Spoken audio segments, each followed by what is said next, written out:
Hello, ladies and gentlemen. I hope I am live. This is the second episode today, so I hope you still have some energy left in you, similarly to how I have. Though I might fall asleep halfway through if, like, my adrenaline rush finally ends after a long workout and all the stuff today.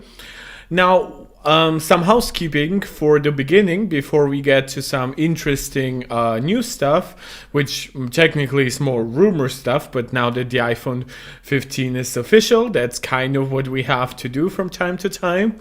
We'll have to back to a lot of the rumor mill discussions. And especially before I get my own iPhone 15, obviously, which I really, really want to cover for you guys. What I wanted to talk about first was the channel hit over 3,000 subscribers. We were at 2940 in the last stream. We are now at almost 3.2k. I have no words for how much this means to me, how grateful I am. This has been some incredible growth. Like, most of the subscribers we've added literally just last week. So this is why I'm also streaming more. This is why I'm trying to engage more with you guys. It's not just that I try to attract more of you to subscribe. It's also to a big part for me to basically validate your subscription, to validate the trust that you have put into me and in this channel, in this content at large, right? Like, I have no idea who most of you are. When I had 50 people here, I knew basically everyone. When I had 150 people, I knew the very engaged ones. When I had 1,000, I could kind of like rely on the people that I knew from the 150, like the original 151 basically, for the Pokemon fans here. I could still rely on those people being the main drivers of a lot of growth, because a lot of videos, even at 1,000 subs, were not like hitting 1,000 views. Now we have several videos with 1,000 views, 2,000 views. We have had our first video to hit 5,000 views, and it isn't even like the Samsung React video. It's now my leather versus fine woven video. So that is kind of insane, just how much everything has evolved and changed. I have told you guys before how monetization is now enabled on this channel, so you can choose to support me in obviously multiple ways, from just watching those my streams, liking and sharing the videos, to subscribing to the channel, which obviously shows the YouTube algorithm that people are actually interested in what I'm doing over here. And then, of course, you can either support me directly on Patreon, where I've now 2 tiers you could subscribe to, or you can send me super chat, super stickers. Since they are enabled, we've already had 1, so we've already had 2, so that's already quite a big thing here, relatively, of course. So I'm incredibly grateful. Origin Unknown finally made it for one. Work has been killing me. Well, Origin, yeah, I haven't seen you in a while. Now, I want to make this stream like really like laissez-faire, you know, like very open, very free form. Like, we don't have that many big topics to discuss, but I'm very open to people suggesting topics, maybe suggesting a video I could react to if the video is somewhat appropriate. And we're talking about the chips, my biggest interest. Let's go. Great. I love talking about processors. My A17 video is actually pretty big for the channel. It's like 3.6k or something like that. Also, I want to do more content on the A17. I think now that we're coming into the second week of iPhone 15 existence, basically 15 Pro to be more precise, I think this is when testing gets a lot more valid. I would also love to react to all kinds of other news, like the Meteor Lake chips, or I don't remember. Is it Meteor Lake, the latest Intel CPU? Intel Meteor Lake. I think that's the new one. Those are like their new like SoCs basically, and desktop chips of those are coming in 2024. Kind of a frightening statement, because that sounds like maybe we'll not get mobile Meteor Lake chips to be released this year. Oh no, we are getting Meteor Lake this year. Wait, what? For laptops and codenamed Raptor Lake refresh CPUs for desktop. Oh, so we're getting Meteor Lake this year for laptop, and then next year in 2024. So you guys see, I try to stay up to date, but also as my streaming time increases, that cuts into my other free time. So my research time goes down, which I still try to like structure in a way where the quality is still up. This is why I try to encourage you guys to support me directly, as I mentioned before, when nobody was watching. Stuff like super chats, super stickers. Again, not because I want to milk you guys dry, but I still have like 12 to 18 months of no fixed income, so there is some stuff that I need to do to compensate for that a little if I really don't plan on getting any extra jobs or something like that. So this is, by the way, why I mention it. It's not that I'm super greedy. I'm not telling you guys to give me $100 super chats or anything like that. It's just contextual, and I know that you guys are excited for a lot of the content, so I really like sharing it with you. So, but that was just the introduction. Again, I call this housekeeping, or I usually label that stuff on my videos as intro stuff. So before we get into it, cheers. No Coke for now. It's a little late. I hope to not be kept up by the caffeine.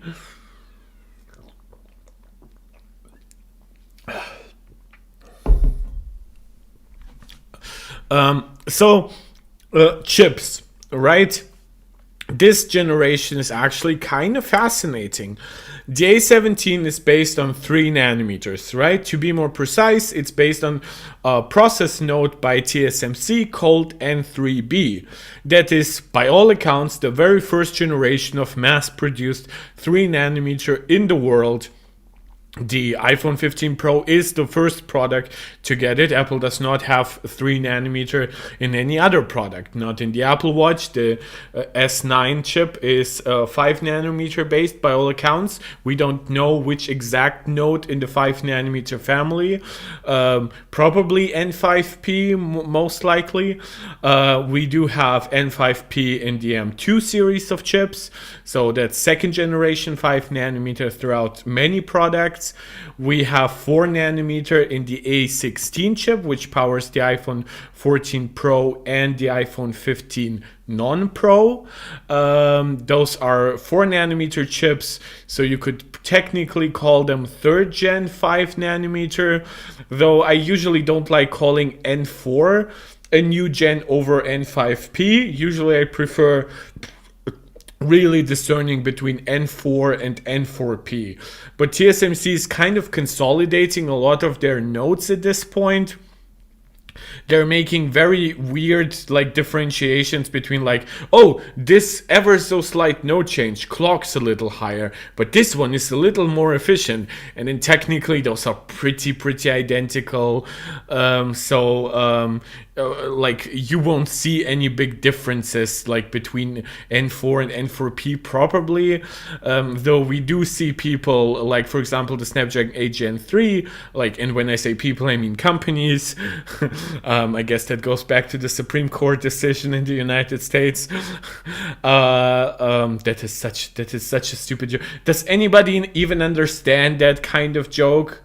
You know, like, are companies people when it comes to financial investments, when it comes to political money spending? Like, I have no idea if I should joke like that, because it's such a niche fucking joke for nerds like me.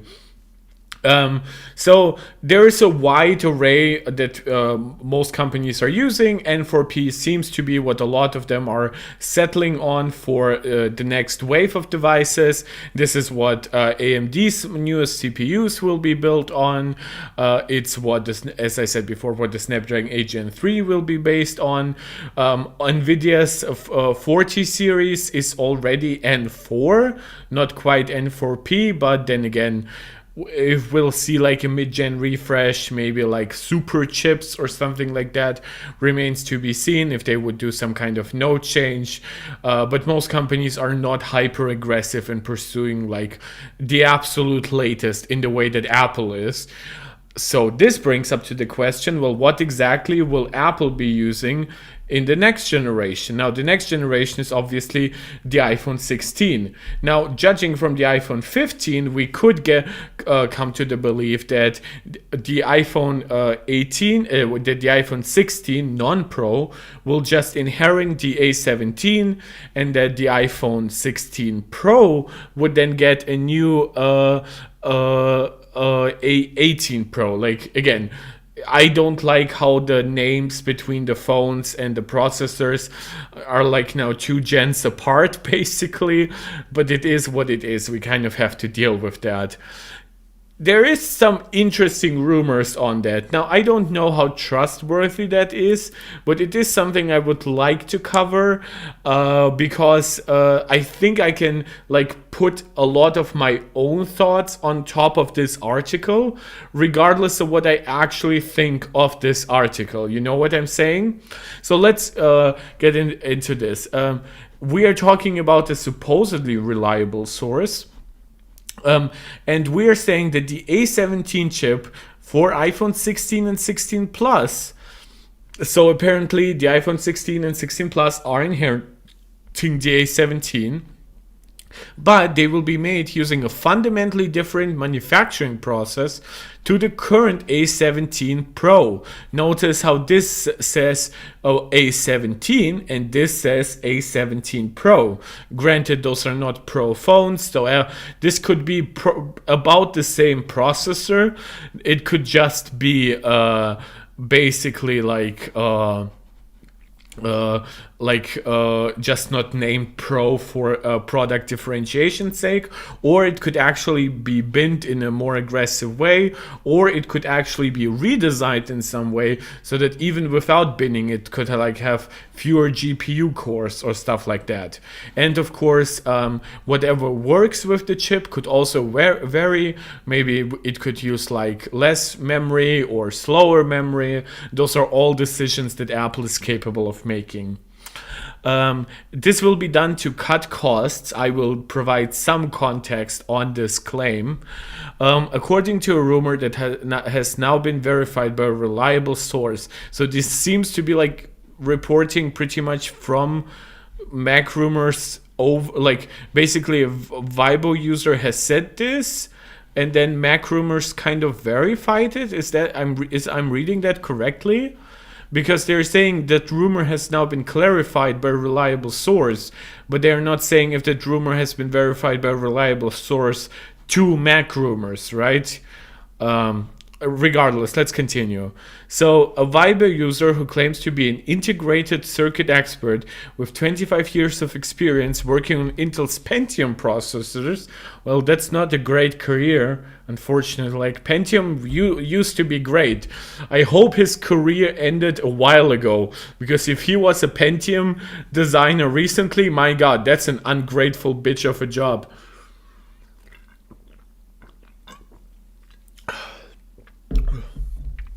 So apparently that person already said something similar in June. Let's see what that person said in June. Guys, when I talk about my internet being shitty, this is what I mean. It's also completely unpredictable, because apparently my internet is good enough for streaming, but not to load up freaking Mac rumors. Usually have to like reload it. So this was from June 23rd. They're actually using the same A17 image here. Yeah, it's pretty much the same rumor as it looks. Yes. So let's continue with the main new article. Now the same source has clarified Apple's apparent plan for its standard iPhone chip in 2024. So we are talking about the iPhone 16 and 16 Plus, not the iPhone 16 Pro and 16 Pro Max or 16 Ultra. The iPhone 15 Pro's A17 Pro chip is fabricated TSMC's N3B process. I've already addressed this. This is pretty much TSMC's first gen mass-produced 3nm chip. It still uses FinFET, so it's based on the same base architecture, you could say, as all 5nm chips, as all 7nm. Basically, I think it goes to 28nm or something like that. So it's a process that has been used for quite a while. It allowed us to make far denser chips, but it seems like this is where we are really hitting the end of the road, and we'll have to transition to GAAFET or gate all around when we transition to 2nm, which should be happening 2026 probably. Like we would have like 3nm then in 2023, 2024, and 2025. That's similar to how we have gotten 5nm for 2020, 2021, and 2022. So unless this generation of node turns into a 4-year generation, we could be now on a 3-year cycle. But apparently Apple plans to switch the lower cost N3E process for next year's standard A17 chip designed for the iPhone 16 and 16 Plus. Now, there is some consideration to be made, to be had here, which is that N3B is an end-of-the-road process node. It's actually not designed to scale to future 3nm nodes from TSMC. And what I mean by that, if you have a chip that is that you build like 7nm or 5nm, it's very easy to port that chip to a newer generation. In fact, look at something like the PlayStation 5. The PlayStation 5 has obviously a custom designed chip between like Sony and AMD working together, and it's fabricated on TSMC's 7nm node. But guess what? It's not any longer. It has switched to 6nm. 6nm for 7nm is what 4nm is for 5nm. It's basically a renamed second gen to 2.5 gen version of that existing node. It's more efficient both in space and power usage, mainly because 7nm was built without any ultraviolet lithography, and then some processes in 6nm have been switched over to EUV. Well, 5nm was really designed from the ground up with a lot of EUV stuff. 3nm is so advanced that even the EUV technology we have right now is like hitting some limits in the production of 3nm. It's actually quite fascinating how quickly we are maxing out EUV by all accounts. And the reason why I'm saying this, because usually switching from one node to the other is not that complicated, as is the case for what you see with the PlayStation 5, for example. However, in this case, I'm not quite sure how feasible that is. It's definitely possible, by the way. But what I do mean is it's not basically automatic.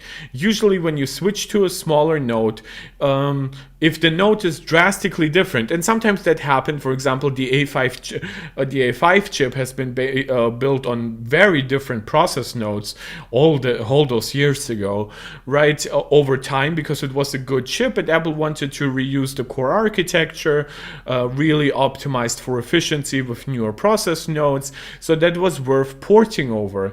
However, you should consider that, will Apple think of like the A17 Pro similar to how they thought of A15 if there is a far better alternative? And that better alternative is something I really, really want to hammer home here, because it's highly speculative. It's something that I probably want more than I obviously can prove that it will happen, but I also know that it makes more sense. So this is why I really, really wanted to talk about it. And of course, I highly encourage anybody who is in the stream right now. You can send me chats to like let me know what you think of my ideas of what is happening here. Ask me questions if there is something that you don't understand. Obviously, my streams are designed to be entertaining, but also educational to a degree. This will mark the first time that Apple has designed a chip specifically for its standard iPhone model. So they would be switching from N3B to what they are calling lower cost N3E. Now, the E is not it's not the same as like a P generation, right? It's not designed to be like that much better than N3B. By all accounts, N3E will have even some shortcomings over N3B in terms of some density stuff, but overall it seems to be still a solid, like I would say like 10% improvement in most ways. And there's a reason why most companies are skipping N3B. As I said before, it's a dead end node, so they would need to redesign whatever chip they built on it to make it then work on N3E or N3P down the road. I think they also plan like an N3S or an N3X. So there will be a lot of subgens with 3 nanometer. And Apple basically can get away with using N3B because they have this long-standing relationship with TSMC. They finance them like crazy when it comes to getting early access to new technology. So everybody wins basically here. Nobody wanted this anyway for the most part. Intel was like the one company that wanted some 3 nanometer, and it seems like they won't be utilizing it this year at all. So Apple did basically all of us a favor by buying all of N3B. But now N3E will be in extreme demand, like maybe not quite next year, but over 2025. Like I fully expect Snapdragon 8 Gen 4 to be built on N3E, maybe even a Snapdragon 8 Gen 8 Plus Gen 3. Man, the naming is so confusing, but like you have to understand that like this will be very popular. It's more mass producible by all accounts. It's slightly cheaper. It's not actually worse than N3B for the most part, and it's customizable. You can actually do some tricks here. You can spend a little more money to make it as a little more dense and or a little more efficient, and you can really customize for whatever chip you want to make. All of that stuff that currently is not possible with N3B, unfortunately. So what is to me interesting here is that supposedly Apple will invest the time and resources, like the manpower, into redesigning A17 to work from N3B to N3E. Now, why is that interesting? Well, when we are talking about usually Apple reusing chips from one generation to another, let's say how the iPhone 14 Pro's A16 then made its way into the iPhone 15. Well, then Apple can utilize actually the chips that had already been built but had not already been put into new products. They can also utilize the already existing and paid for logistics chain at TSMC. And the other point is that Pro phones are not made again the year after, right? So if A17 Pro is built on N3B, but then A17 on the iPhone 16 will not be. Well, the iPhone 15 Pro and Pro Max will not be in the lineup anymore in a year. That means that Apple will have used 3 nanometer basically for only 1 year, and I mean like N3B specifically from 3 nanometer. Then they will switch to a node that is pretty similar to what everybody else is using. Probably still a little earlier than most other players, but nevertheless their competitive advantage that they could have had this year, I don't know like I think the A17 Pro is great because the A16 was already great. I think raw GPU performance could probably be better, but but I honestly think that iPhones are far more held back by cooling and raw battery size than they are by any actual limitation of their silicon. Maybe you could argue that the A17 Pro would have been well served by 8 gigabytes of LPDDR5X, not LPDDR5, but that's also a slightly different discussion, and I will get to what I think about that here as well later on. So there's interesting considerations here, right? It's not how we usually think about when it comes to reusing a processor from one generation to the next.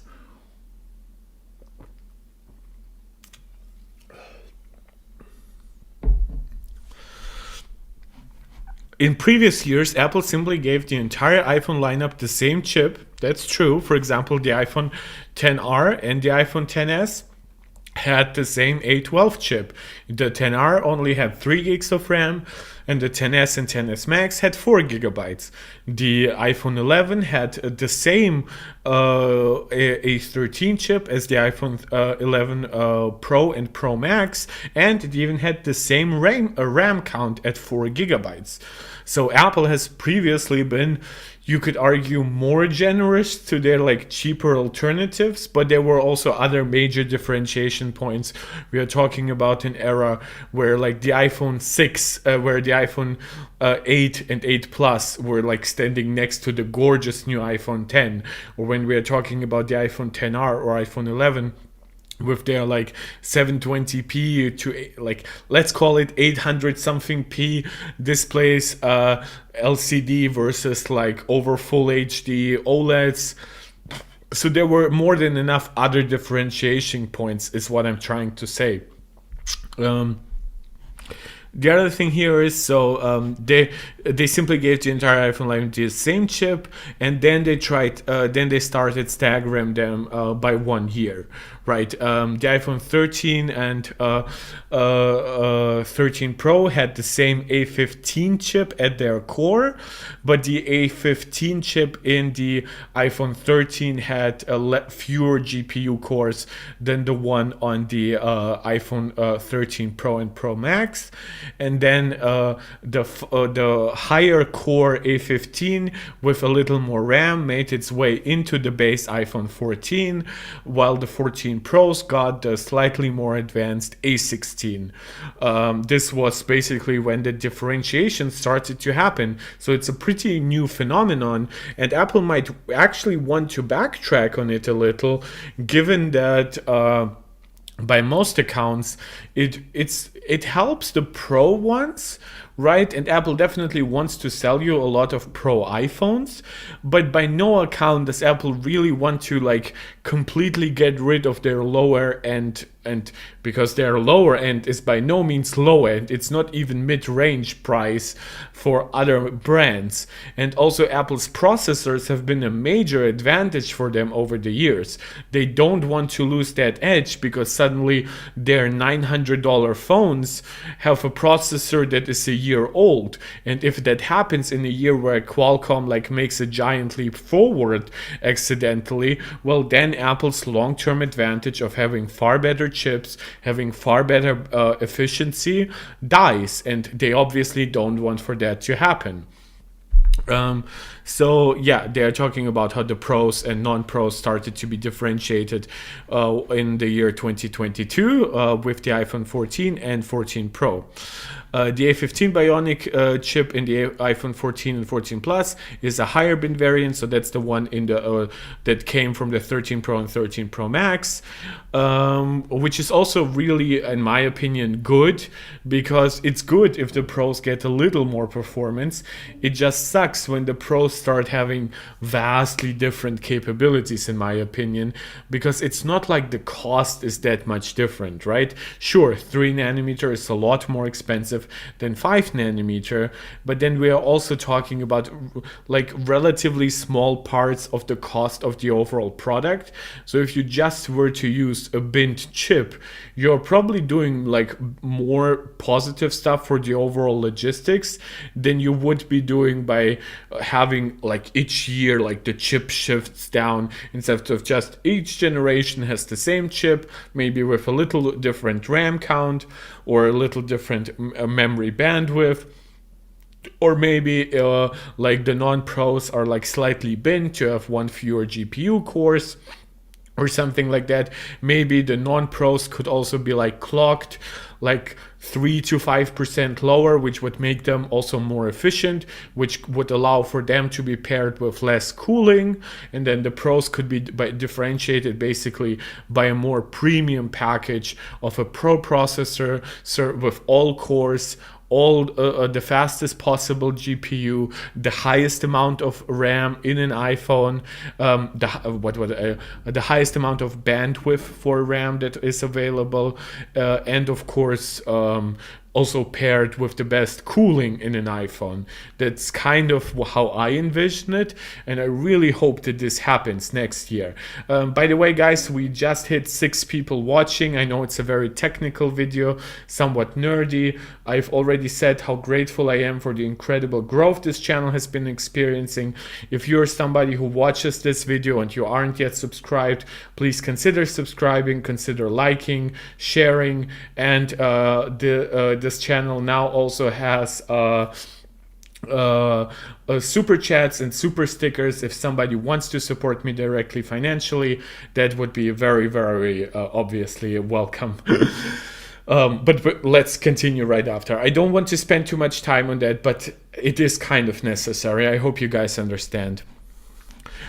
So this would effectively be the retention of the same name, but on a fundamentally different chip. This is how they are putting it. I don't fully agree that building something on a slightly different node would be a fundamentally different chip.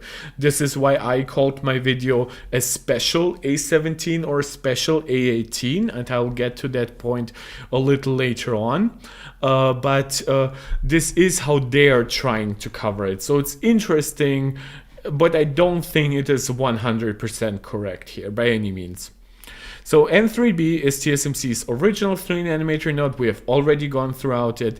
N3E, on the other hand, is the simpler and cheaper node to a degree. Yes, it is more easy to mass produce, and it will be used by most TSMC clients, while this N3B is pretty much limited to Apple. Maybe to a small degree Intel will use some of it.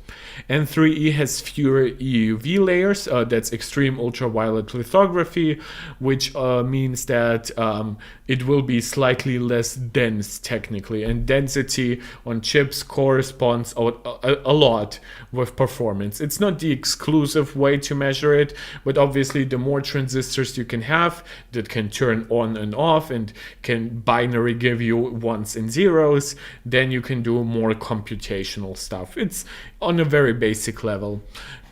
With fewer EUV layers, it also has lower transistor density than N3B. By all accounts, it seems to be that with enough customization, you can probably get it to about the same density or the same efficiency, but probably not exactly the same for both. But then again, N3E could still mature a lot. Like, it seems like N3B really was like, it was like a big attempt by them, but it wasn't like a full-on success. Like, again, I have been one of the people who have said that I don't agree with some of the criticisms with A17 Pro. Given how high it's clocked and stuff like that, I think it's actually a very, very impressive chip overall. And I think that N3B is doing quite a lot of good stuff on it. However, I do have to admit that it does not fully live up to especially my efficiency expectations for this generation. They are pretty much in line what TSMC has actually promised over original 5nm, but I've said that before. Given how impressive a second generation 5nm has been, that gap is kind of unimpressive at this point for what is theoretically a full node jump. Instead, it ends up feeling a little bit more like 3rd or 4th gen 5nm, you know? At least for now. It might be very different once we go to larger chips like M3, once we go to products that are not limited by the cooling of a smartphone smartphone. Maybe Apple will further refine the architecture. Maybe the density improvements will allow Apple to make M3 Max chips that have like 12 performance cores instead of 8, which would be insane. We've had some rumors about that. So there's a lot of interesting stuff coming together here. N3B also has been ready for mass production for longer than N3E, yeah, of course, but it has much lower yield. I don't know about this. They don't give us regular updates on yields exactly. It seems like yields have been pretty decent recently, but yeah, not yet as great as they were when 5 nanometer started launching. And obviously this is a little disappointing considering that 5 nanometer lasted now 3 years, while 7 nanometer in the lead up to 5 nanometer lasted only 2 years. So the pace of improvements is definitely slowing down. Origin unknown, the efficiency is practically tied to performance since phones are used on battery, or am I wrong? Yes, for the most part. There will be some potential architectural bottlenecks with performance, like Apple did not seem to have improved like instructions per clock that much, and when you clock something that much higher, you are hitting like diminishing returns, or basically the penalty is that you might increase the clocks by 10%, but then you actually increase power consumption by 20 or even like 30%.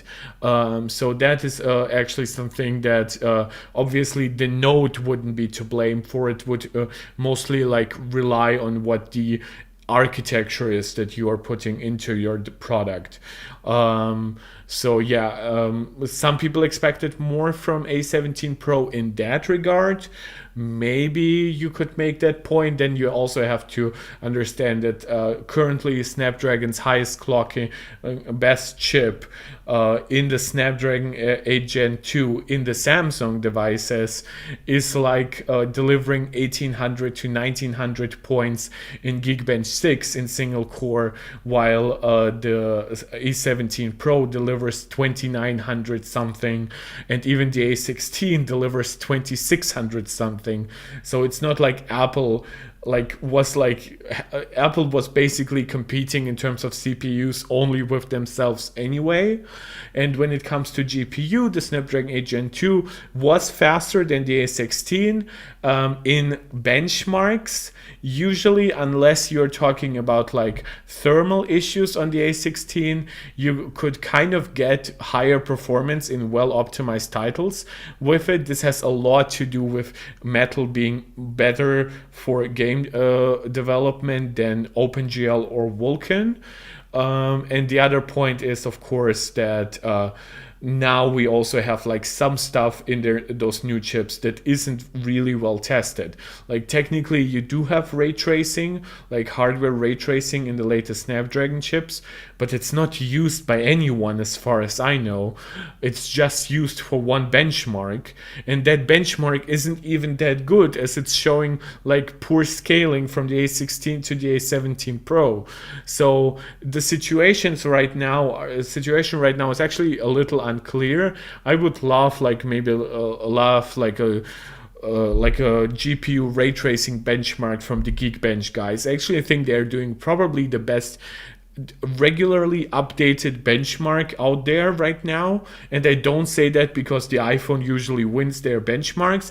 It's just so easy to look at gen to gen performance and really understand what happens from one gen to the other if you use Geekbench. Cinebench is actually similar in that regard, and Cinebench has actually, I believe the latest version of Cinebench is actually really beneficial to the M series of chips, which kind of makes sense because they launched like one upgrade that was specifically designed for ARM chips, and then they never updated it for like a year and a half, and it was not that well optimized.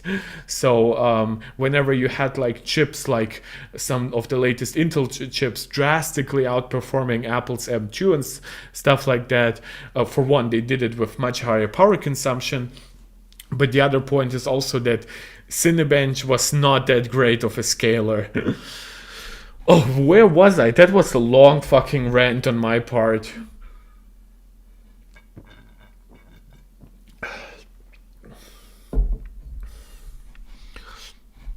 So as the outline here, N3B also has been ready for mass production longer than N3, but it has much lower yields. N3B was effectively designed as a trial node, and exactly this is what I'm trying to say here. It is not compatible with TSMC's success processes like N3P, N3X, or N3S, which are compatible with N3E. So if you build a chip on N3E, it will basically be almost free to port it to N3P, N3X, or N3S, while this would explain somewhat why Apple might want to port the chip to N3E. However, I do have a big counter argument to it, and that counter argument might be in name only, but I think it will be a really big deal. Meaning that Apple has to redesign its future chips to take advantage of TSMC's innovations. Well, guess what? Apple will redesign their chips anyway. Like, it's not like Apple is like not making an A18 chip for next year or something like that. Apple was originally believed to be planning to use N3B for the A16 chip. Yes, this is when the generational divide between nodes switched from 2 years to 3 years. This is why the A16 was built on N4 and not N3B. It is likely the case that Apple is using N3B CPU and GPU core design, originally designed for the A16 Bionic. That might actually be not untrue. Actually, A17 Pro ARM V8. I actually did not is there this is Wikipedia.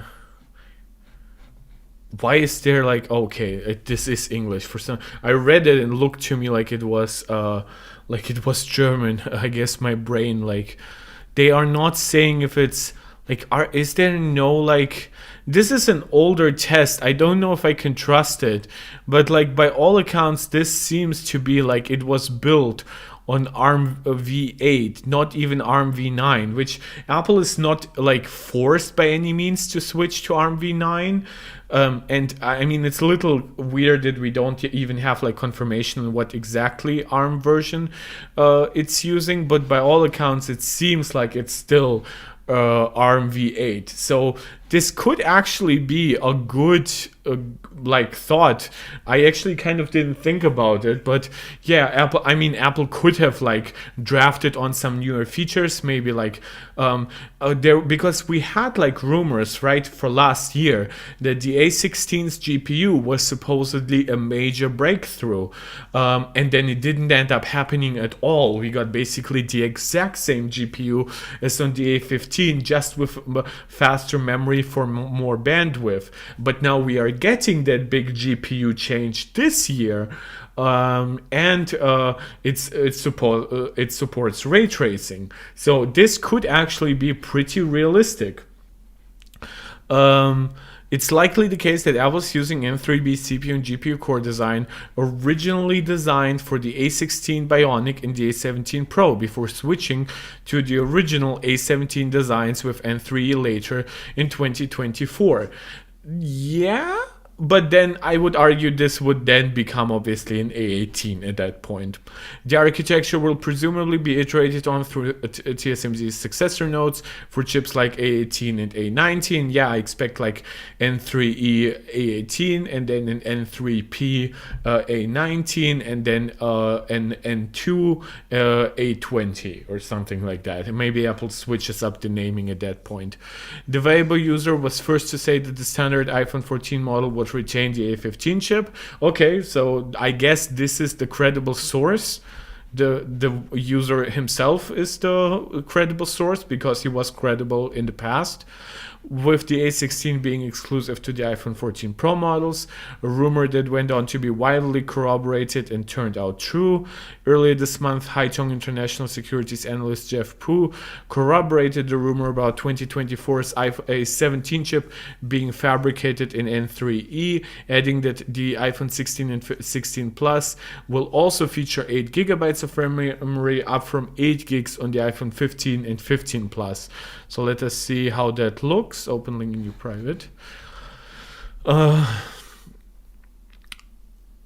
So that's from September 12th. They will feature so this is the 16 and 16 plus. The non-pro versions will have 8 gigabytes, similar to what the A17 Pro is currently using, and it will be based on N3E. So this is so I guess the idea here is that this is a rumor that was established by the Weibo guy. Then later, Jeff Poo talked about it, and now the Weibo guy is back confirming his older suspicions. In a note to investors seen by Rec Rumors, Pru noted a significant RAM increase for the standard iPhone models next year and the switch to LPD5 memory. That's not true. A16 is already paired with LPDDR5. In fact, the iPhone 15 and 15 Pro use the same memory speed. It's just that one uses faster memory. Definitely, I expect it to continue the trend.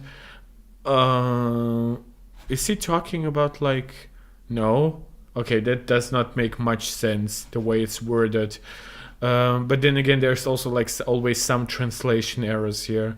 The iPhone 15 Pro expected to be the first iPhones to feature 8 gigs of memory. That turned out to be true, meaning that both the A17 Bionic and 8 gigs of memory from 2023's Pro will trickle down to the standard models a year later.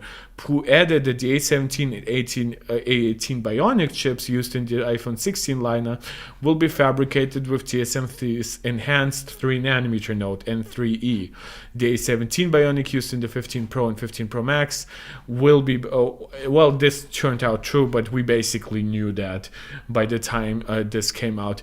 Now, I have a counterpoint to all of this, and my argument is that so many people, and I'll make myself large here to make myself look more important, and then you can also see my cute cat in the background. All those people are talking about an A17 in the base iPhone 18 and the base iPhone 16 and 16 Plus. They're talking about it being based on N3E.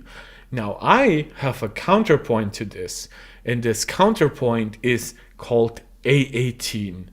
And what is A18? Well, in my opinion, A18 could be for the iPhone 16 generation what the A15 chip was for the iPhone 13 generation. And by that I mean that smart cuts based on binning, the use of like different RAM, whether that is in size or speed, could dramatically change. And I see like some likes and hearts in the chat. If you feel like it, leave it, make it a super chat. So you guys seem to enjoy this, what I'm talking about. Think about it. The A15 chip was fabricated on one node on both of those chips. It was based on, what was it? The second generation of 5nm. Now, what do we have in next year? Well, this will be the second generation of 3nm. So that makes logical sense, right? But yields are, even for second generation, are not perfect yet. So what do? Well, you have to rely to a small degree on binning. Binning usually happens on the GPU side. So now, for example, the A17 Pro has 6 GPU cores. Let's presume that the next generation will still have 6 GPU cores. That means that we could have an A18 Pro. And this is why I'm so keen on Apple having introduced the Pro naming for the A series chips, similar to how they have Pro chips, Max chips, and Ultra chips on the Mac. And so how would I see that happening? Now, I actually want to do it this way. Have to open up, open note a new window, right? And then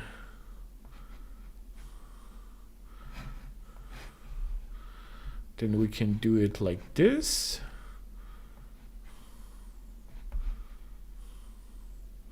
I think that's almost good enough. Just have to like, yep, that's about good. And then I can move this exactly here. almost. So what do I see that at? Well, let's call it the iPhone 16 chip problem. So how do I envision solving this? Well, the iPhone 16, and I'll just switch everything to being big, make it all a heading. So iPhone 16, well, oh no, I think I can actually do that. Okay, I can actually do that, exactly. So what I want to do is, I cannot make those as like a title. So what I can do, however, is this.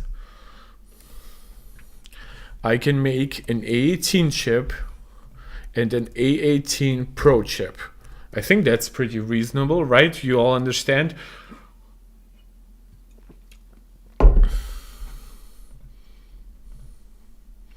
Row below, row below. Okay, so in my opinion, the A18 would then be used in the iPhone 16 and the iPhone 16 Plus. Right, that makes sense. And then Josepha just got my 15. Oh, dude, man, like you got your 15 Pro Max earlier than I did. Oh man. Well, thank you for the super chat last video, man. But now I feel envious. Now I'm sad. The iPhone, no, I'm really happy for you, man. Please enjoy it. Please let me know how you feel about it.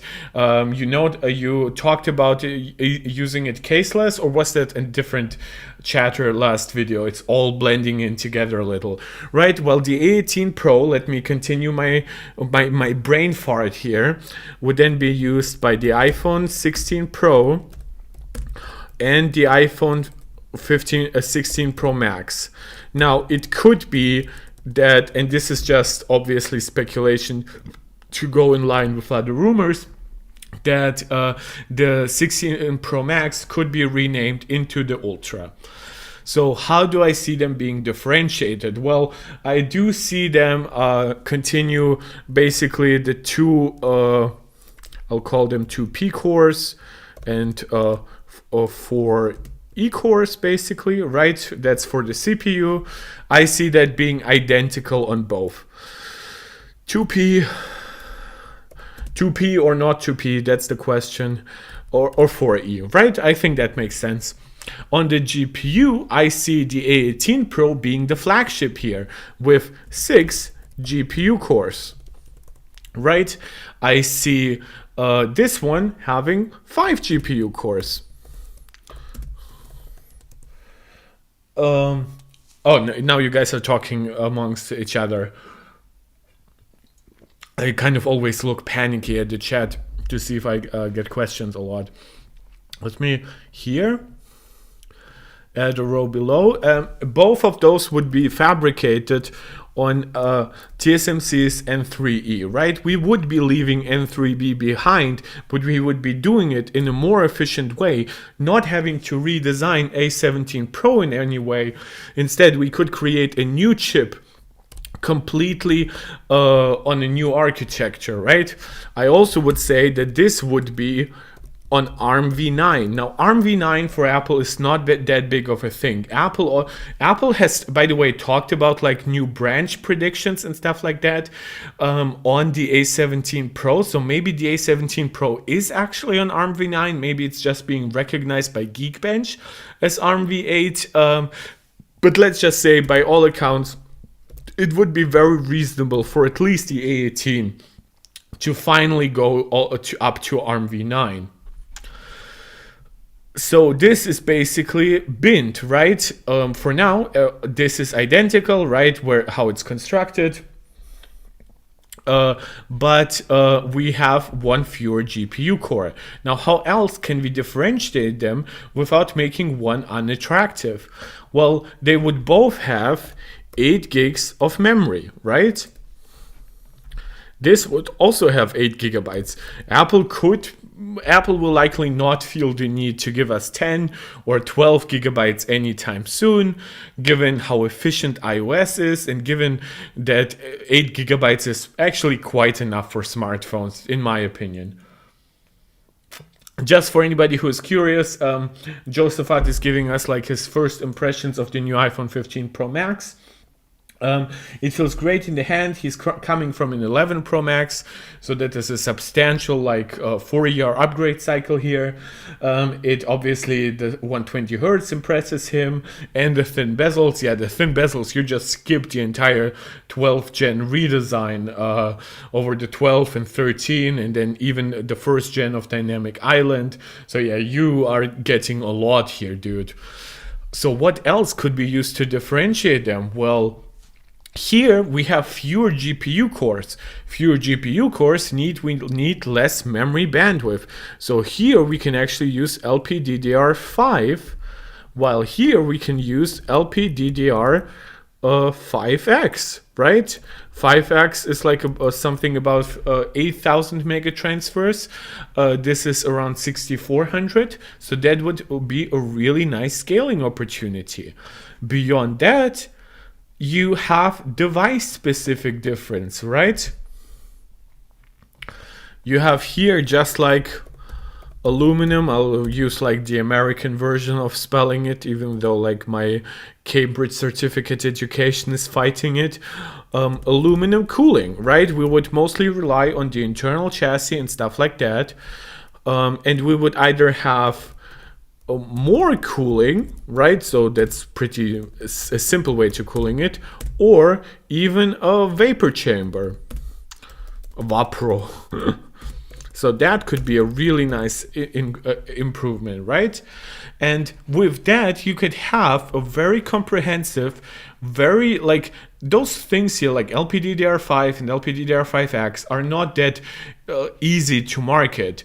5 GPU cores versus 6 GPU cores is a little easier to market. But just saying this has A18, this is A18 Pro, right? We can also like add a slightly different point, right? We could have this be like 3.8 gigahertz, right? So it could keep the same actual speed, but then this here could be like 4 gigahertz, right? So what I'm saying, this would be clocked higher because it has that extra cooling and stuff like that. Origin, finally, all the people that say 120 hertz is pointless were becoming too much. Well, it is not pointless. It's just it's a marketing thing, right? Fundamentally, it is a real feature and a real improvement. It just so happens that it's not that important to many people. So just because some people might not really go out of their way to get a more expensive phone with 120 hertz like we guys might do, but other people might, you know what I'm saying? So I think this is the point most journalists are trying to make. For the most part, many are actually very critical of the iPhone 15 not even having 90 hertz or something like that. So this would be my plan, you see. What happens here? Well, we are switching comprehensively from N3B to N3E.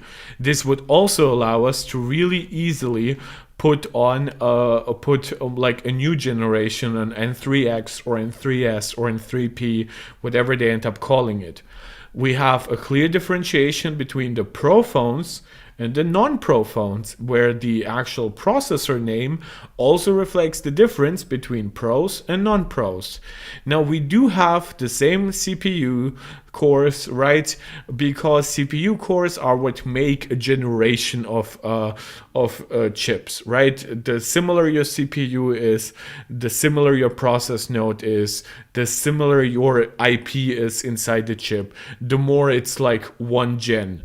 But we can clock them a little differently based on maybe the pros having larger batteries, because they would be using like, what is it called? Like, is it called stacked batteries? I think I'm mixing it up with like stacked sensors.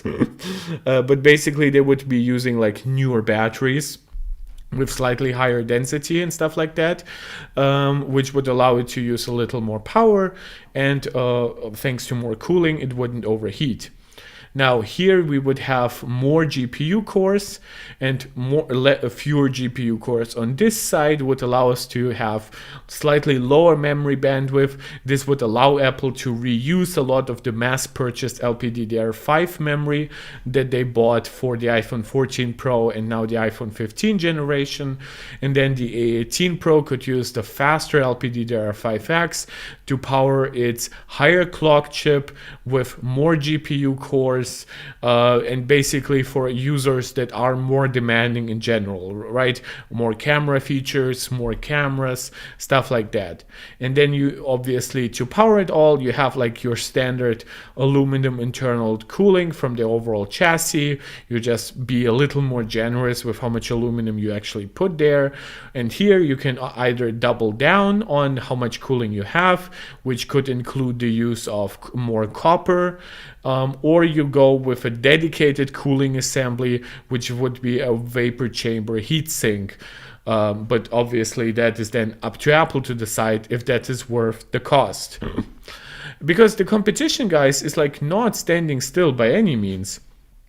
Like there's a lot here that Apple will have to do to, like, maybe on smartphones I wouldn't say that competition is like that meaningful, but remember what we just seen, right?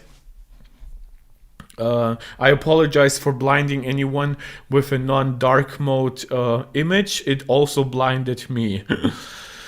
Where is it? Like Meteor Lake is like expected next year. So that's interesting. Where is it actually? I think it just makes more sense to go with AnandTech, because I think they had a pretty good breakdown.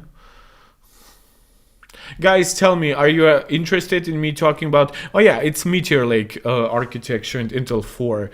It's actually interesting, like AnandTech has not talked about like the A17 Pro as like something specific yet, which is such a disappointment to me. So let's go very quickly into Meteor Lake and see, for example, what Apple will have to compete with on the desktop side. So obviously, if I just very briefly like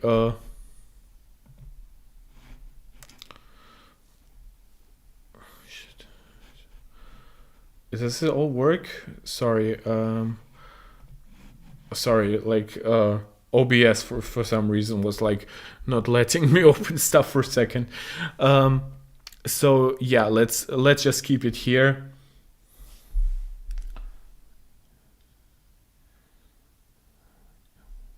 Okay, I was just briefly checking if there was anything private in the actual like notes that you can see from me, but it happens that all the stuff that you can see here is actually stuff that is basically completely meaningless. That's good. I don't even have to go back. Origin and so on, you just wanted your vision back from the last time. Well, now I took it for good. Live with it. Is there like no dark mode on this website? It's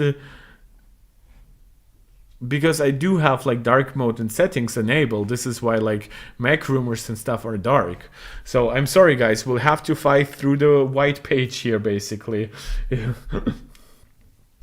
So during the opening keynote at Intel's innovation event in San Jose, Chief Executive Officer Pat Gelsinger unveiled a score of details about the upcoming Meteor Lake client platform. So Intel Meteor Lake marks the beginning of a new era for the chip maker as they move away from the chaotic Intel 7 node, well, it's definitely better than Intel 10, and go into rollout of their Foveros 3D packaging with extreme ultraviolet lithography for the upcoming client mobile platform.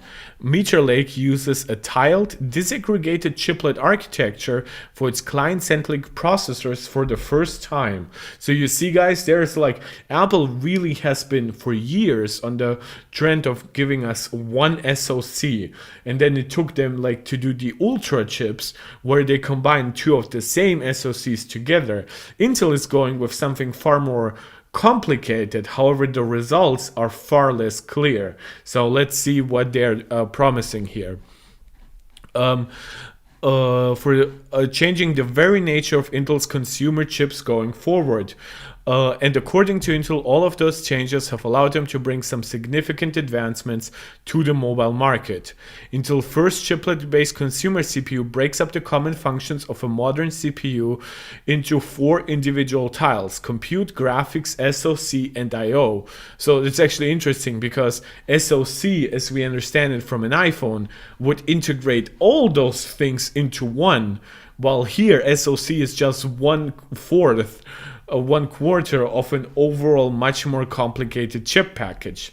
Within the makeup of the compute tile is a new pair of cores, a P-core named Redwood Cove and a new E-core called Crestmont.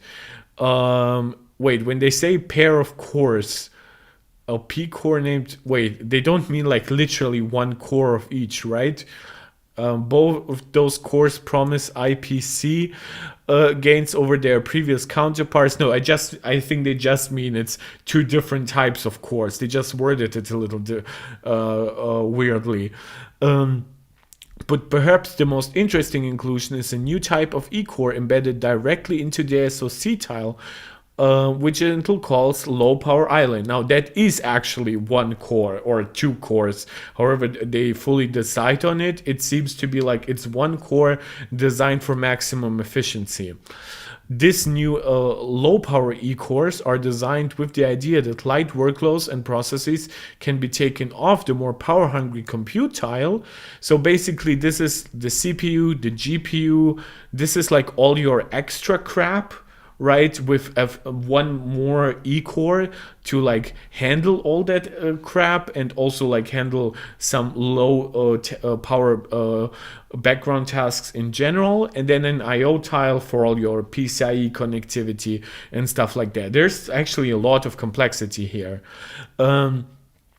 Other major additions include a first for Intel neural processing unit, which I assume is on the SoC, and they say that right in the sentence, which sits within the SoC tile and is designated to bring on-chip AI capabilities for workloads and inferencing, paving the way for the future. With Meteor Lake, Intel is aiming to put themselves in a more competitive position. Notable improvements to computer core hierarchy, Intel's Xe LPG ARC-based graphics, and an NPU for AI advantages. Meteor Lake also sets the scene for Intel and modular disaggregation, as it uses Foveros 3D packaging. Again, I'm not an expert on this. It will become a mainstay in Intel's processor roadmap, and Intel 4 will be making its debut and acting as a stepping stone to what will become Intel's next mainstay node throughout its fabs. Intel 3. So from what I understood, this was supposed to be a gen where Intel 3 made some debut, but it seems like it's just Intel 4, and Intel 4 is a response to 5 nanometer, not to 3 nanometer, and it's coming out like over the next year, so this will be behind, at least theoretically, unless it's like a super advanced architecture over what Apple is doing with 3 nanometer, but there are some other things here that I believe will be interesting. Intel's Meteor Lake architecture is not just another iteration in the long line of processor advancements. Just thought you're saying your iPhone 15 Pro Max is getting hot. And A18 you're saying I can't wait for the 16 since I'm upgrading next year. Well, we've talked about how I could see changes coming to the 16, so maybe you would be interested in like going back to that. Also, I do call that out regularly. I will do this so once again. Thank you guys so much for all the support for the platform. If you're somebody who hasn't yet subscribed, please consider subscribing. If you want to support me directly, there is both Patreon, but now the channel being fully monetized, you can also send me super chats or super stickers. Don't want to annoy you, it's just the truth. And let's continue. Eloquently put by Executive VP and GM of Intel's CCG, Michael Johnston Holhouse at blah blah blah, she remarked that Intel had reached an inflection point in their client roadmap, unveiling more details about Meteor Lake at Intel technology term. Why would you write that all out? This just makes the sentences so long. So ignoring all that, basically, the architecture is an advancement from its current client processors regarding performance as we advance through Intel's 5 nodes in 4 years roadmap. This roadmap is absolutely untenable unless they... This is, by the way, why I was confused about like 3 nanometer. Apparently 3 nanometer is something they plan to do next year. Amy, you're saying, I really hope we get solid state buttons instead of physical buttons next year too. I was sad that we didn't get it for the 15. Well, at least we got like the best part of it, right? We got the action button, but then there's also the point that, yeah, I also was interested in what Apple could achieve with like much better haptics and specialized buttons like that. So 50% by 2025, more than 50% of enterprise managed data, blah, blah, blah, more AI inferences. Meteor Lake is built upon Intel's disaggregated architecture. It's using Foveros 3D packaging.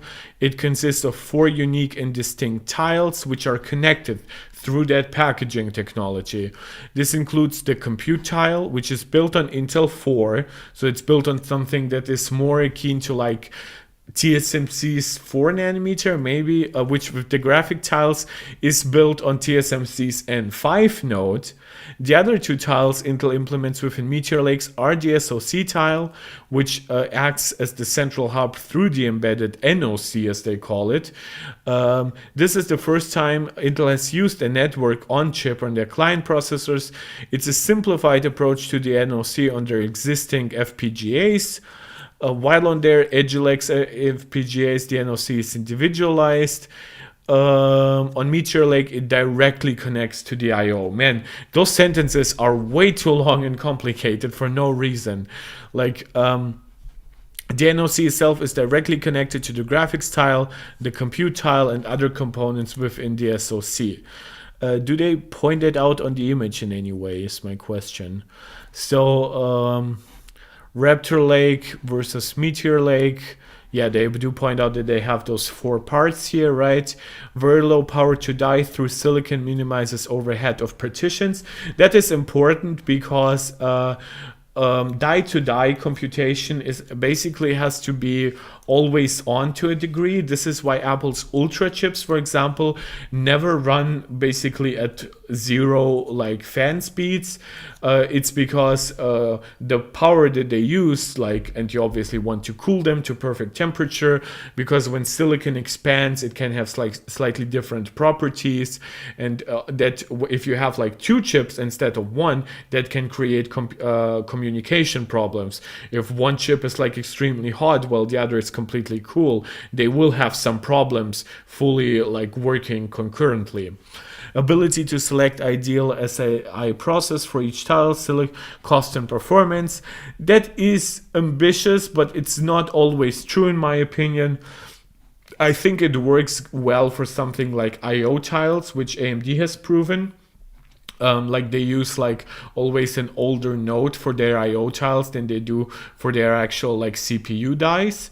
But I don't know how well it will work to have a different node for the GPU, a different node for the CPU, a different node for all the neural engine and other SoC stuff, and then maybe even another node for the I/O stuff. So there's quite a lot of different nodes. Can I just go back? Yep. This modular approach, it's interesting because they do not say what node like the SoC and the I/O tile would be. They're saying like compute is Intel 4 and graphics are TSMC's N5, which leads, like as far as I know from rumors, the SoC tile was supposed to be like TSMC's N6, but I don't see any confirmation here about that. Are they talking about it here? Scalable architecture. Jesus Christ, it's a long article overall. Maybe I'm just too dumb. Okay. So it's a ground up and scalable. It allows ground up and scalable power management.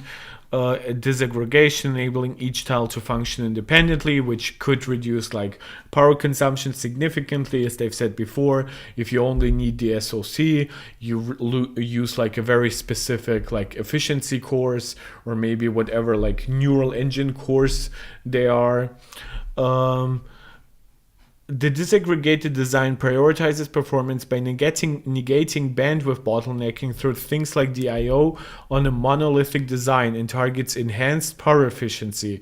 Perhaps the most notable element of disaggregation is that Intel can select specific silicon processes for each tile and isn't limited to one process node. Well, that is good for Intel. That's not good for consumers. Like, we as consumers always benefit when you always use the newest node. Sometimes like DIO things you can build those on older nodes because they don't scale that well with newer nodes anyway, but saying this is like a big advantage, well, it's an advantage for Intel. On top of the power efficiency and package area benefits, it is cheaper for Intel, yeah, as I said, with fewer masks through EUV, that's true. But then again, the use of N5 will also be just a much more like cost-effective use of EUV than anything on N3. So it's not like they will be forever getting away with using far less complicated designs. I guess you could make the point that even if their GPU was like 3 nanometer, it probably would still like use far less EUV stuff if they have like lesser advanced computes and SoCs, while if you were to put everything on just one monolithic die, you would have to create everything in that advanced process, and you would need to have a ton of EUV layers and stuff like that. But again, we as consumers don't really see the benefit of that unless Intel gives us, like, decides to price this much lower. On top of the power and efficiency packages, it is cheaper, but it allows Intel to scale out new IP. That is also true. Technically, in this design, if they like design a new GPU, that is awesome, but they still have the same CPU stuff, the same SoC. They could just reuse the CPU and the SoC and give us the new GPU without having to create one new monolithic chip like Apple would have, where that GPU is integrated into. But given how good like chip designers are, I kind of don't really see that as that big of a problem, especially not for mobile chips. So again, it is all benefits for Intel mostly. Compared to mobile Raptor Lake, which was done using multi-chip packaging, this uses Foveros BGA packaging. It offers low power die-to-die interconnects. As I said before, die-to-die connectivity can actually be pretty like power resource hungry, especially if all dies are doing something, which Intel confirmed has a small power penalty of between 0.15 and 0.3 picojoules, communicating from tile to tile. Some of the advantages of that obviously scales if you have like larger dies. So I don't know what the exact like power penalty is for like the current packaging, and let's say like the M1 Ultra or the M2 Ultra. Some of the advantages of Foveros include better customizability through tiling. Again, specific tiles and IP depending on the grade of the chip, low power with more I/O, or high-end tiles with the latest gadgets and gizmos. Again, that's always the benefit of disaggregated chips. So it's not hyper-specific to this design. At the very least, you could maybe make that point if Foveros is actually as efficient as they claim it is, then it could finally get rid of some of the penalties that you usually associate with tile-based designs. With the Intel 7 node not being as viable as they would have hoped, Intel promises higher wafer yield on Intel 4, which uses less wafer space for logic-based silicon. Again, still behind Intel 4 versus TSMC. Intel expresses confidence in 4 nanometer, says it's competitive with TSMC's 3 nanometer node.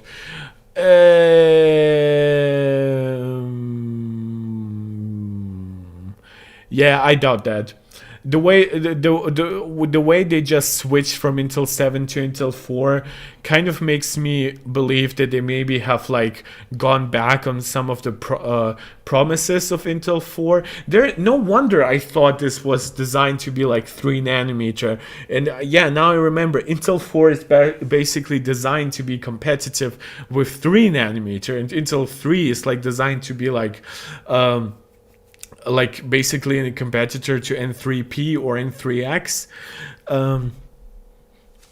Also gives tough competition to Samsung 3 nanometer. The new process node is it's WCCF tag, which is usually like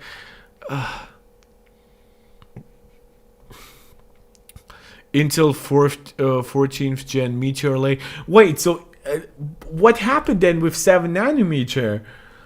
Like, this sounds like those kind of like super far-fetched promises that Intel likes to do. So Intel 4 on like Meteor Lake and custom ASICs, and then Intel 3 would like come in the second half of well, that roadmap is now outdated, isn't it? This is, by the way, I think this roadmap is what made me think we were now on the pace to get to Intel 3 this year. And then Intel Meteor Lake, which by this point is definitely not coming out in the first half, but probably in the second, and then even 20A, by the way, just so you know how bullshit Intel's claims are, when they talk about 20A, Intel sometimes says, well, we can use 20A or like 3 nanometer. So like their node that is like designed to be like 2 nanometer technically is somehow interchangeable to TSMC's 3 nanometer, but yet Intel 3 nanometer already was supposed to be better than TSMC's 3 nanometer, and Intel 4 was supposed to already be competitive with 3 nanometer. Guys, Intel is lying. That is as simple as it gets. I'm not saying that their nodes are garbage. They are not, actually. They have improved a lot. Unfortunately, Intel 7 has had a very, very messy launch. So let's see how it actually like plays out as we switch to 4 nanometer, how good it actually is. Sierra Forest and Granite Rapids are data center stuff, so we are not getting any like consumer focused Intel 3 chips. And then we have Meteor Lake.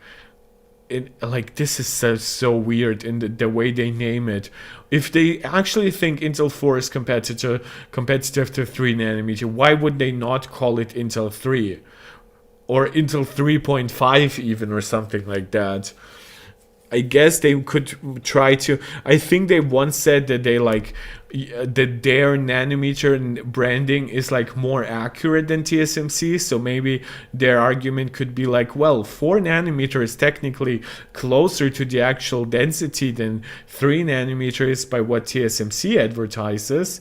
But yeah, I wouldn't put too much trust in Intel when they say that. So let's go back here. Power management is done. Also, by the way, like, you have now a chip that would then have like a CPU that is comparable to 3 nanometer, right, by TSMC, but then you will have a GPU that is based on N5, and then you have an SoC,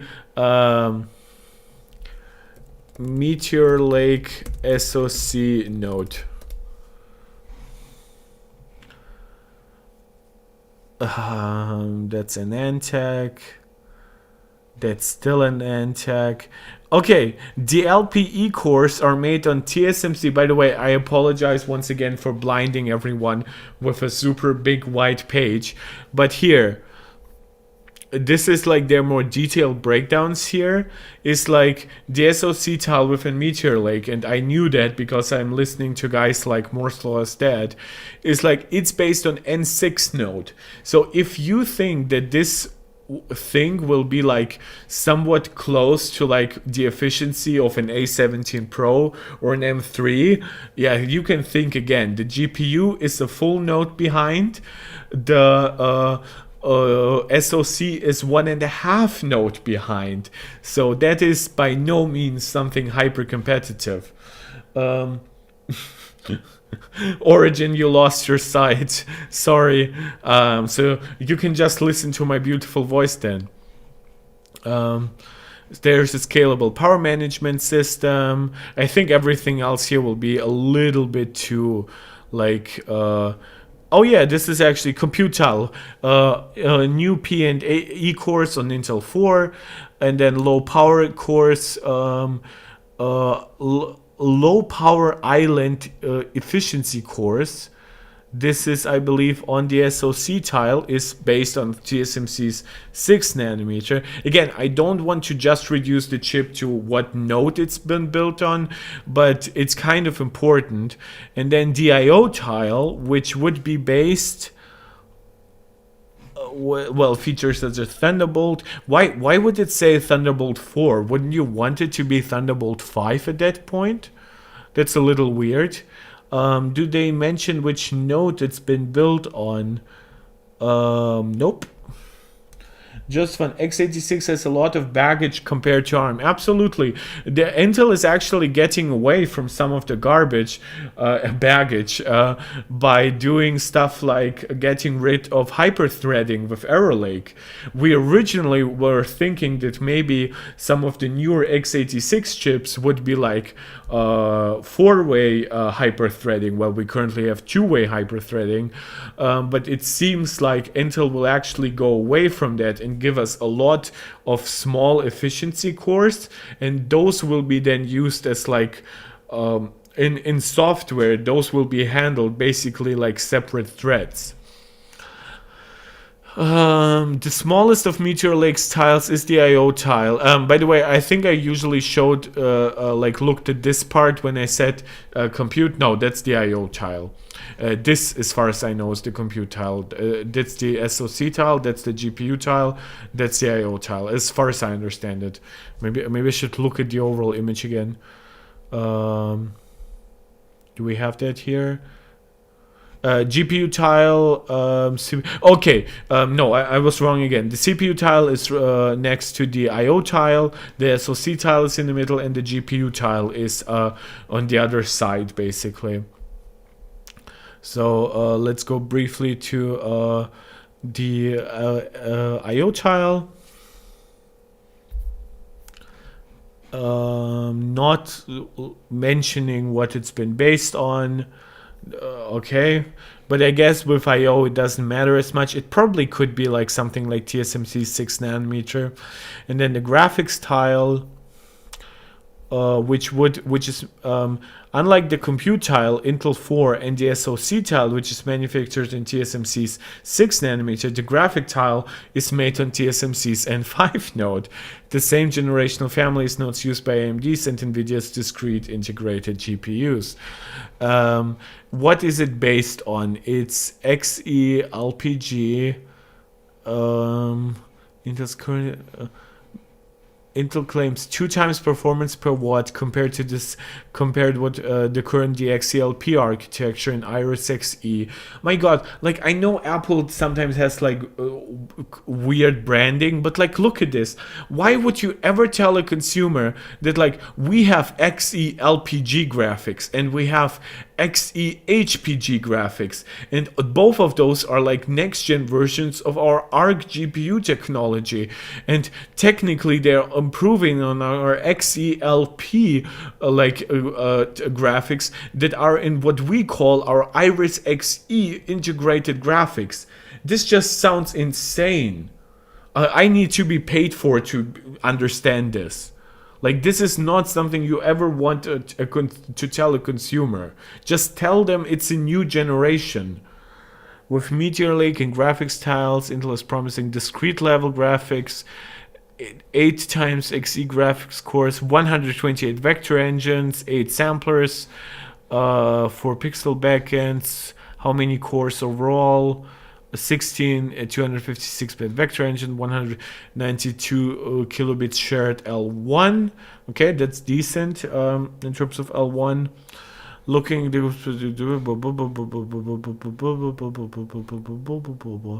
Jesus, like an Antec, come on. Okay, okay, yeah, they actually did it. Yeah, so this should have been, by the way, the lead up, but whatever. They have 128 vector engines. In terms of shaders, it scales pretty nicely. TMUs, ROPs, we don't yet know. Ray tracing units are 8, which is a weird point to bring up when we don't know. Wait, does the XCLP that's not have ray tracing units in their, well, maybe they don't have it in their mobile parts, right? I know that ARC GPUs have ray tracing units. This is why that looks a little weird to me. And they did not yet announce a TDP, but granted, the TDP will probably depend on the exact like chip they want to make in terms of like clock speeds and stuff like that. Intel integrated graphics are so confused and honestly pretty low power for the power consumption. They've improved a lot on that through like graphics drivers. It's based on Intel 6 nanometer, so at this point they will also be less efficient than what AMD and especially what Nvidia is doing. But yeah, overall the launch of ARC was a really big problem. It should have never launched in that state. It has gotten better, but again, I still don't fully know if they actually plan on comprehensively improving that generation, their like standalone GPUs.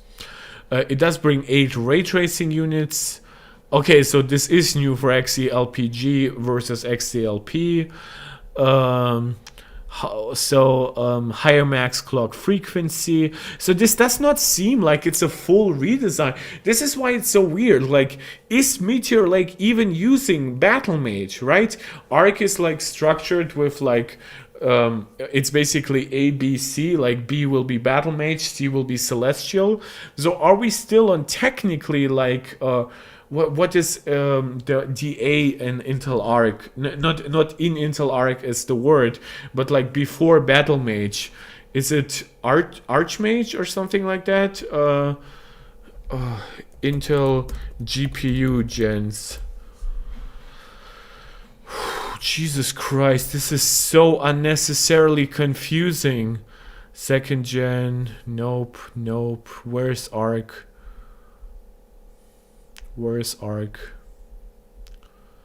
Jesus Christ, like this is so unnecessary. All of this is stupid. Arc Pro? Do they not name it this? Yes, I know this is the current generation that we have. And it's based on what? If I click on the A770M, it's like yeah, you can activate cookies for all I care. They do not say how they call this generation. Does anybody know who is in the chat? What is the generation before Battle Mage? What is it called? I know like next one will be like B770 basically, and that will stand for like Battle Mage. But like, oh, okay, A series graphics. Oh my god, they just listed. You really cannot like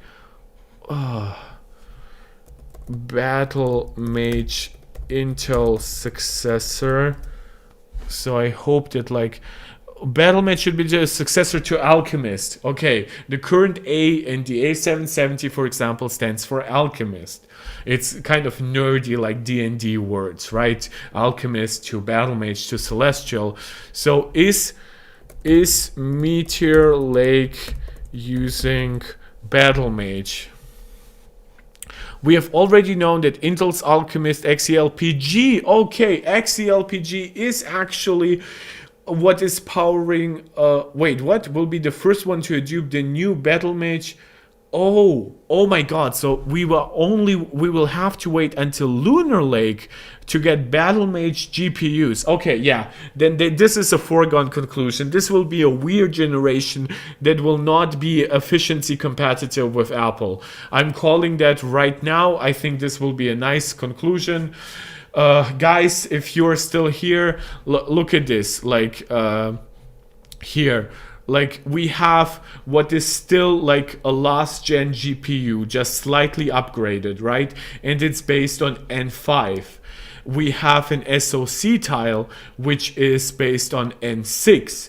And then we have a CPU that is based on Intel 4, which is supposedly competitive with TSMC's N3 design. And then we have all of those tiles, including an I/O tile, having to communicate. So you don't just have die-to-die power penalties based on one die to die, but you now have 4 dies, including something like the GPU having a really actually like decent distance to the CPU, which I find weird. So yeah, this to me does not look good. I will probably do some research on it. In the background, I'll have to like find myself some relaxing time now. I've streamed for 1 hour 40 minutes this afternoon, and now I streamed for an hour and 40 minutes, so I'm basically spent. If somebody still wants to give me a shout out, maybe a small super chat or something like that, I would really appreciate it. If somebody might have a question they are still curious about, but this is basically my perspective here. Intel will charge high prices for a little performance increase. Well, I mean, so does Apple to a degree. It just so happens that I like the overall package that Apple is delivering in a way I don't like Intel's packages. This kind of made me nervous. This entire article with all those stuff is like, it's like, yeah, I understand. It's like XE, I guess it's like low power graphics and high power graphics, right? So high power graphics is what you find in discrete graphics, while LP is what you find in mobile chips like this. But why then we have an XE low power architecture and an XE LPG architecture? What does the G stand for? Like, does the G not stand for graphics? Like, all those names alone are enough to confuse anybody, and there is no discernible, like, I like practice in a field that has plenty of confusing terms, but usually those are not done to confuse people. Those are basically as simple as they can be without being wrong. Here, it looks like there's a deliberate level of obfuscation with that kind of naming and weird branding. I don't know if it's just me that feels this way. Going back to like here, I think I've actually outlined pretty well on what I expect to happen, or what I would want to happen, and we did kind of compare it what is rumored. So I think this video has actually been decent. Like if somebody still has questions or something to say, I can listen, but for the most part, this video is now over. It's so over. Maybe I should like change the title from like just special chip for the iPhone 16 to and Apple sheep gets confused by like Intel's Meteor Lake, something like that. Jesus, so unnecessarily complicated everything. And I guess Niantic doesn't like put out the easiest to understand version of everything, but it's not their fault. Yeah, so apparently Meteor Lake, which will be the successor generation, which will use Intel 3, Meteor Lake will supposedly using Intel 20A, which is angstrom, which 10 angstrom is 1 nanometer, so 20A is technically 2 nanometer. But then again, supposedly 20A is more a competitor to a 3 nanometer than it is to 2 nanometer. So it's just weird branding here, because we have basically Intel 4 and Intel 20A both competing with TSMC's 3 nanometer, which I guess kind of makes sense given that 3 is between 2 and 4. But the difference between 4 and 2 of one being literally double is like so big. You usually don't. It's like having it's like having TSMC's 28 and 14 nanometer being one node. It's like a little weird. Yeah, are there like some final conclusions here? changing the strategy, laying the foundation for Intel 3. So basically every product that Intel is currently, and this is like my last point I want to make, every product that Intel is talking about is used to talk about Intel's next product, right? It's like, oh, we have this interesting Intel 4 process, which finally solves the problem of Intel 7. But guys, wait until Intel 3. You know that Intel is really in a fucked position if they have to talk about next gen whenever they talk about next gen. So yeah, that is, I guess the last point is like the question is like, when is Meteor Lake actually coming out? Wrapping things up, while Intel is confirming Meteor Lake is coming to mobile first, any details beyond that are slim pickings. At this point in time, Intel hasn't revealed anything in regards to SKUs or possible configurations. Everything disclosed is based on the full Meteor Lake processors, but Intel hasn't spoken about different configurations. Josephat, you are being a real giga chat, giving me $1 for the end here. I know, guys, I can be a little like unnerving nowadays with asking for super chats, but it's really something I really want to like encourage. Really small stuff. I read out your messages anyway, right? But if one of you wants to support me just like Josephat did, this is incredibly welcome. So yeah, that's fantastic. Thank you, guys. Thank you, man, so much. Yeah, everything you see Intel, you look like this, right? It's like, it's almost like an Ahegao face. Oh, and also they're dropping the core, they're dropping like the I branding and switching to a core naming scheme. So they are now core 3, 5, and 7, and they now have ultra brandings, which includes ultra 5, ultra 7, and ultra 9 tiers. So everything Intel is doing right now is confusing. We'll probably talk about it more once we have actual products. I'm kind of like, do we really not know? Like, has Intel not said a word about when it's actually coming out? Origin, sadly, Ghana doesn't get super chat. Just try to send some. Origin, if you really want to support me, maybe you can consider supporting me on Patreon. I added a cheaper tier, which basically would account for $2. Maybe that's more up your sleeve. Sorry to hear that about Ghana. Obviously, don't feel beholden to do anything if you cannot. It's just an alternative you might consider. Yeah, so they haven't spoken when it's actually launching. This is what I hate. No links to Patreon in description. Guys, you go to my channel, right? So you click basically my little face down below, and then you click on the links, right? It says Twitter MarkTech1996. It also gives you a Patreon. It also gives you a Mastodon account if you don't want to follow me on Twitter. And then there is also my Patreon account link there. Can you see that? I don't know, maybe if it's not something you can see for everyone, but I deliberately put it into the description.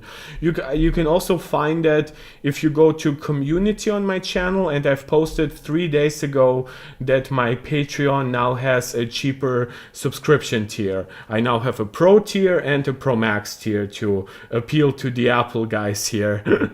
So maybe that helps. Let me know if that works. And I'll briefly like research if Meteor Lake is even something that will get to compete in the near future. Like, when is Meteor Lake even coming out? Meteor Lake release. Meteor Lake will launch on December 14th. What? Is that like, it's September 19th? So yes, it is. The company says it's the most power efficient client processor for the company's ever made. Origin and no mini tier, not for now. You can subscribe to 1 month and then uncancel. It gets really confusing if you have different tiers, and Patreon really tells you to not have $1 tiers for some reason. But yeah, if the channel gets big enough, I will probably have all kinds of tiers. For now, if you want to give a little less, consider like subscribing to 1 month, then canceling for the next one, and doing stuff like that. Again, I don't force any of you guys. I just know from my interactions with you that many actually would like to support me, and this is currently what I have. If I make another tier, that will actually create problems with Patreon for me in the way it ever gets like recommended. They say it's like confusing. I don't know. I have to believe them basically in that way. Meteor Lake will launch on December 14th, the company now says, as the most power-efficient client processor the company has ever made, and with up to twice the graphics performance, a low-power island, a dynamic island, that can run tasks independently and hooks into Microsoft Windows to intelligently controls the new chips. Yeah, this is also, by the way, like baggage that x86 has is also like specific to Windows sometimes, where Windows sometimes is not good at managing like a lot of different P and E cores and stuff like that. So yeah, and then of course, as I said, you have like Intel 4, TSMC's N6, TSMC's N5. So this will be not as efficient, in my opinion, as Apple's M3 will be. I'm also really interested if like an M3 chip might be potentially be based on a newer architecture in some way than what we find in the A17. Lucky Meat, you're giving me, what is that? You gave me £5 for actually missing the stream and not being here. Lucky Meat, by the way, a big shout out to Lucky Meat, who is also my second Patreon supporter, is saying, I keep missing the live streams. I'll catch up with this one though. Yeah, you can watch it now, late, as it turns into a VOD, because we are basically done here. Unfortunately, I'm so sorry, but it's now been almost 2 hours. I've basically been giving you guys now for the last 5 minutes like recommendations how to give me money, and obviously that's not how I want my content to look like, but man, you'll get like I just briefly have to make sure it's working all fine. So like, Lucky Meat, you're definitely my most generous supporter. That does not mean that I don't appreciate every other supporter here as well. Josephat, you have also now given me, I believe, 2 super chats. You guys join me in like my midday streams and like my evening streams. Some of you support me on Patreon, some have followed me on Twitter.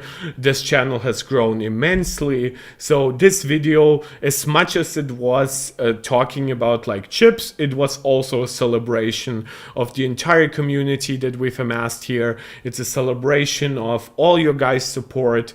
It's a celebration of me hopefully continuing this for at least the next few weeks and months, as my time is still a little bit more free before it then gets much worse early next year. So yeah. Again, basically, we've talked about what I expect the A16s to have. We've talked about how that might actually fare against Intel, which is a major competitor. And once we go through the week, I think we will have some really comprehensive benchmarks for A17 Pro, so I would like to do a video on that. Maybe if I get my iPhone a little early, I could also provide you some benchmarks or like overheating stuff, data or impressions from first case. And as people like Josephat, who got his own iPhone 15 Pro Max, you can join me in the chat and tell me your own impressions. So, but this was a long stream now. Thank you all of you again so much. It's been tremendous. I know I've been a little bit like unnerving with the super chat asking and stuff like that, but it really helps. You guys cannot imagine how much it all helps currently. But for now, I'll see you guys next time. This is Mark Tech, tuning out.